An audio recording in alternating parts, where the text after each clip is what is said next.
आज भी यह देश गुलाम है, ब्रिटिश गवर्नमेंट के हुकूमत से नहीं, विदेशियों से नहीं। इस देश के काले अंग्रेज, जबकि संविधान में बाबा साहब भीमराव अंबेडकर ने जब संविधान लिखे तो पत्रकार को स्वतंत्र लिखे। हम लोग आजाद नहीं गुलाम महसूस कर रहे हैं। पत्रकार उस समय भी था जब अंग्रेजी शासन के खिलाफ अंग्रेजी पत्रकार भारतीय पर हो रहे अत्याचार को और खबर को दिखा रहा था, उससे फांसी नहीं दिया गया ब्रिटिश गवर्नमेंट के द्वारा, उस पर FIR नहीं किया गया, उसको जेल नहीं भेजा गया। तुम लूटे हम लूटे, लूटे के आजादी बा, सबसे ज्यादा उहे लूटे जेकरा सिर पर खाकी और खादी बा। सब लोग यह सरकार और सरकार में बैठे लोग भ्रष्ट हैं, क्राइम और करप्शन को वही लोग करा रहे हैं। लोकतंत्र के जो चौथा स्तंभ बनाया है, लोकतंत्र से इसको निकाल दे और पत्रकारिता को समाप्त कर दे। पूरे देश को लूट लीजिए, बर्बाद कर दीजिए, जितना क्राइम और करप्शन कराना है सब कराइए और जाइए कोर्ट में। एक इंसाफ की देवी आंखों में पट्टी बांधकर और तराजू लेकर खड़ी रहती हैं, फिल्मों में भी आप लोग देखे होंगे। इंसाफ की देवी और कानून अंधा है, वो देखता नहीं है, कान से सुनता है, जो लोग कह देगा उसको मान लेगा। अरे अगर दोषी नहीं है तो मुकदमा क्यों आगे चलता है, यहीं से खत्म कर दो। तो अगर बड़े हाथी को अगर कुचल दिया जाता है तो चिमटे को कुचलने में क्या दिक्कत है? नहीं तो वापस ले लीजिए, क्या वापस ले लीजिए, क्योंकि अभी गरीबों की आवाज को उठाते हैं, गरीबों के लिए लड़ते हैं, तो आप क्या कीजिएगा? ये तो आम बात है जी।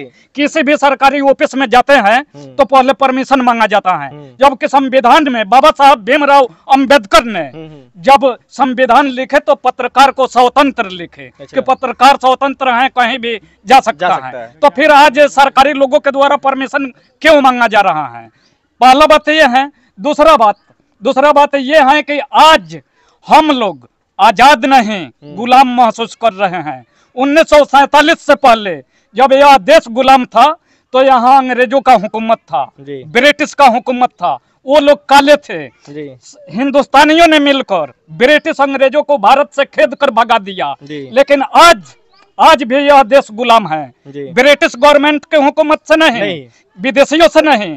इस देश के काले अंग्रेजों से गुलाम है, जो आज नेता बनकर, उजला कपड़ा पहनकर, मंत्री बनकर, संसद विधायक बनकर और सरकार के सिस्टम में बैठे हुए वो भ्रष्ट अफसर जो आज काले अंग्रेज के रूप में बैठे हैं, जो इस देश के हैं और पूरे हिंदुस्तानियों पर, पूरे लोगों पर अपना हुकूमत कर रहे हैं। तो सबसे पहले मैं ये पूछना चाहता हूं कि जब उस समय भी जब देश गुलाम था तो उस समय भी प्रिंट मीडिया था और अंग्रेजों का मीडिया था, जिसका नाम था जॉन लाइन, जो अंग्रेज का पत्रकार था। और जब झांसी की रानी लड़ रही थी अंग्रेजों से, तब समाचार पत्रों में मिस्टर जॉन लाइन अंग्रेज पत्रकार यह खबर को चलाया था। पत्रकार उस समय भी था जब अंग्रेजी शासन के खिलाफ अंग्रेजी पत्रकार भारतीय पर हो रहे अत्याचार को और खबर को दिखा रहा था, उससे फांसी नहीं दिया गया ब्रिटिश गवर्नमेंट के द्वारा, उस पर FIR नहीं किया गया, उसको जेल नहीं भेजा गया। तो फिर आज स्वतंत्र भारत में, आजाद देश में, आजाद पत्रकार पर, स्वतंत्र पत्रकार पर कहीं जाने से परमिशन क्यों मांगा जाता है सरकारी लोगों के द्वारा? उस पर FIR क्यों किया जाता है? उसको जेल क्यों दिया जाता है? यह सरकार और सरकार में बैठे लोग भ्रष्ट हैं, क्राइम और करप्शन को वही लोग करा रहे हैं। सबसे पहले मैं यही कहूंगा कि सरकार प्रिंट मीडिया और डिजिटल मीडिया को लोकतंत्र के जो चौथा स्तंभ बनाया है, लोकतंत्र से इसको निकाल दे और पत्रकारिता को समाप्त कर दे।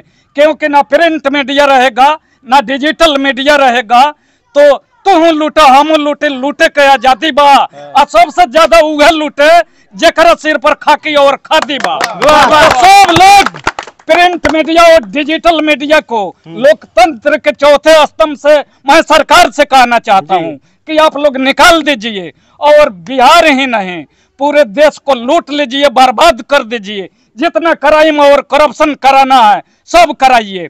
एक फौजी मर जाता है बॉर्डर पर तो वहां से लाश आता है तो सभी नेता आते हैं और कहते हैं परिवार को सांत्वना देते हैं कि एक हमारा वीर सपूत शहीद हो गया और फौजी को दौड़ा दौड़ा कर रक्सौल में मारा गया, तो वहाँ एक नेता एक मंत्री नहीं आए, वहाँ तक विधायक भी नहीं, विधायक तक नहीं आए कि फौजी को क्यों पीटा गया।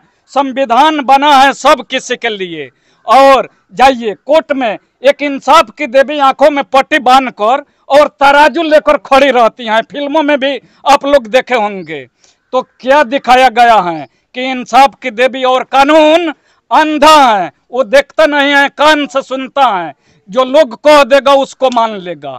वही दरोगा एफआईआर में लिखता है, एफआईआर में कुछ लिखता है, अनुसंधान को करने से पहले एफआईआर दर्ज करके लोगों को जेल भेज देता है। वहीं दरोगा चार्जशीट में किसी को बरी कर देता है, नाम छाट देता है। किसी पर झूठा मुकदमा होता है तो पहले 24 घंटे के अंदर सत्यापन कर लेना चाहिए और सत्यापन करके अनुसंधान करने के बाद एफआईआर को कोर्ट में सुपुर्द करे। अगर दोषी नहीं है तो मुकदमा क्यों आगे चलता है, यहीं से खत्म कर दो। तो सारे लोग भ्रष्ट हैं, सरकार के सिस्टम में बैठे लोग क्राइम और करप्शन को करते हैं, उसमें उन लोगों को कमाई होती है। आज बिहार सरकार 10 वर्षों से नल जल योजना जो चालू किया है, कोई नल जल योजना से पानी लोग नहीं पी रहा है। राजेश जी एक बात बताइए कि आप सभी पत्रकार बंधुओं से क्या निवेदन करते हैं, बिहार में जो भी पत्रकार है जो सच्चाई दिखाते हैं, गरीबों के लिए लड़ते हैं, तो अगर बड़े हाथी को अगर कुचल दिया जाता है तो चिंटी को कुचलने में क्या दिक्कत है। वो तो हम लोग बिहार के हजारों पत्रकार को सरकार और उनके सिस्टम में बैठे लोग कुचल कर बिक देगा, जेल भेज देगा, फांसी पर चढ़ा देगा, मार देगा, इनकाउंटर करा देगा। तो हम यही कहना चाहेंगे बिहार के पत्रकारों से कि सब लोग एकजुट होकर मीडिया संगठन बनाइए।